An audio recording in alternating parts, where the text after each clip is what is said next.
మైదుకూరులో TDP నుంచి పోటీ చేస్తున్న పుట్ట సుధాకర్ యాదవ్ ప్రచారంలో దూసుకుపోతున్నారు. రోజు రోజుకు ఆయన నాయకత్వంలో నడవడానికి నాయకులు పెద్ద ఎత్తున వైసీపీ నుంచి టీడీపీలోకి చేరుతున్నారు.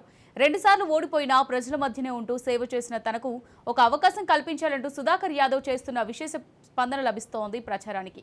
ఇక చాబాడు మండలంలోని భద్రపల్లికి చెందిన జపన్య విద్యా సంస్థల అధినేత పందిరి డేవిడ్ ఆధ్వర్యంలో 500 కుటుంబాలు సుధాకర్ యాదవ్ సమక్షంలో టీడీపీలో చేరారు.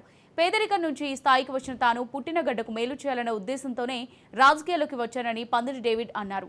టీడీపీకి సేవ చేస్తున్న సుధాకర్ యాదవ్ కు అన్ని విధాలుగా అండగా ఉంటానని, మైదుకూరు నియోజకవర్గ అభివృద్ధికి కలిసికట్టుగా పనిచేస్తామని హామీ ఇచ్చారు.